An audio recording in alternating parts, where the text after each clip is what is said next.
आरती की आंखों से आंसू बह रहे थे। आरती बिल्कुल व्याकुल हालत में खड़ी थी। वह कुछ बोल नहीं पा रही थी। आरती अपनी माँ से एक ही सवाल कर रही थी, क्या मैं इतनी बदनसीब हूँ कि आप मुझे मारना चाहती थी? क्या मैं मर जाऊं? मैंने ऐसी क्या गलती कर दी? आरती के द्वारा बोला गया एक भी बात का असर उसके मम्मी पर नहीं पड़ रहा था।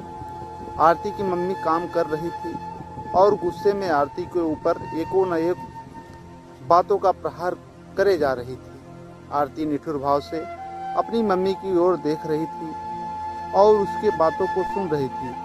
आंख से आंसू बह रहे थे, लेकिन आरती चुपचाप खड़ी रही।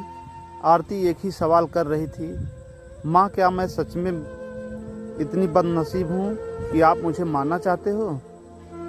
गुस्से में मम्मी ने बोल दिया हाँ। आरती बिना एक पल बिताए सीधा अपने कमरे में जाकर दरवाज़ा बंद कर लेती है। 1-2 मिनट के बाद मम्मी का गुस्सा शांत होता है।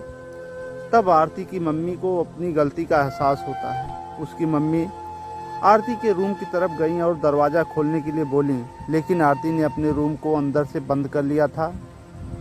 आरती की माँ ने जब देखा आरती अंदर से बंद कर लिया है दरवाज़ा, और आरती की माँ सोचने लगी कि कोई गलत कदम ना उठा ले आरती।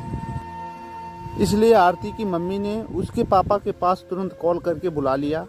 घर आने के बाद दोनों ने दरवाज़ा खोलने की कोशिश की, लेकिन आरती ने दरवाज़ा अंदर से नहीं खोला। कुछ समय बीतने के बाद आरती के पापा ने यह सोचा कि आरती कुछ गलत कर रही है। आरती के पापा ने तुरंत दरवाज़ा तोड़ दिए। आरती की मम्मी और पापा अंदर गए तो सीन देखा तो अवाक रह गए।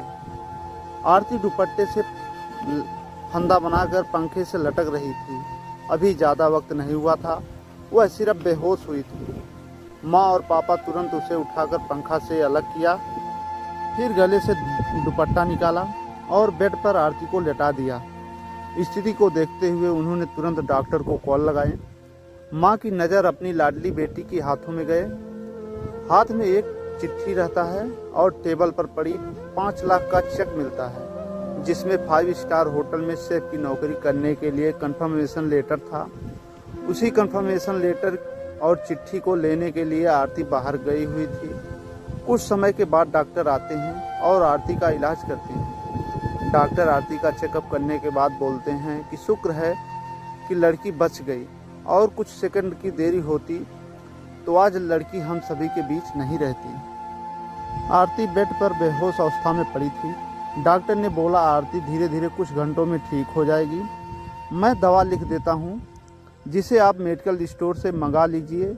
माँ और पापा ने उसी चिट्ठी को खोलकर पढ़ा, जिसमें कुछ इस प्रकार लिखा था, मम्मी और पापा, मैं जानती हूँ कि मैं जन्म से लेकर आज तक कोई ऐसा कार्य नहीं किया जिससे आप लोगों का गर्व महसूस हो, लेकिन मैं आपको बताना चाहती हूँ कि खाना पकाने में नेशनल लेवल कंपटीशन को जीत चुकी हूँ। इसमें मुझे 5 लाख का चेक और प्रथम स्थान मिला है। मेरे द्वारा बनाया गया खाना ऑर्गेनाइजेशन को इतना पसंद आया कि वह मुझे एक बहुत बड़े होटल में बतौर मास्टर शेफ की नौकरी के लिए कंफर्मेशन लेटर भी दे दिया है। पूरी दुनिया मुझे ना पसंद करे, इसका मुझे कोई फर्क नहीं पड़ता था, और ना ही पापा की कड़वी बातें मुझे रुलाती थीं। मैं पापा से हर वक्त प्यार करती थी और मम्मी को दिल से चाहती थी। मैं जानती थी मम्मी और पापा केवल बाहर से ही सख्त हैं, लेकिन अंदर से मुझे बहुत ज़्यादा प्यार करते हैं। यदि मम्मी और पापा मुझे प्यार नहीं करते तो मेरे लिए इतना सब कुछ नहीं करते। और प्यार को कोई क्या बयां कर सकता है। माँ तेरी मेरी चाहत और दुनिया थी। पापा की प्यार मुझे बहुत सताएगा। मैं अब इस दुनिया को अलविदा कहकर जा रही हूँ। मेरी माँ और पापा इस दुनिया के सबसे खूबसूरत मम्मी पापा हैं। मैं जानती हूँ कि आपने कभी न कभी भगवान से प्रार्थना जरूर किए होंगे कि अगले जन्म मेरे को ऐसा औलाद मत दीजिएगा, लेकिन मैं भगवान से यही प्रार्थना करती हूँ कि अगले जन्म क्या 7 जन्मों तक मुझे आप जैसे ही मम्मी पापा मिलें, और आज यही भी प्रार्थना कर रही हूँ। मैं उस भगवान के पास जा रही हूँ जिसे आप लोग बहुत पहले हमें भेजना चाहते थे।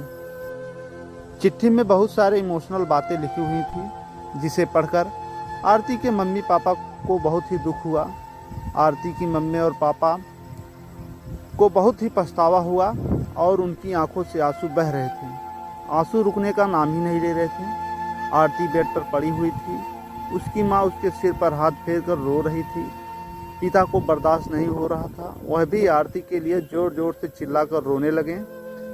तो दोस्तों, इस कहानी से हमें यही शिक्षा मिलती है कि हमें कभी भी दूसरे के बारे में कमेंट नहीं करना चाहिए, ना ही बुरा सोचना चाहिए। भगवान जो भी करता है अच्छे के लिए करता है, और दूसरों को कमेंट करने से पहले खुद को भी देख लेना चाहिए कि हमारे अंदर कितना अवगुण है।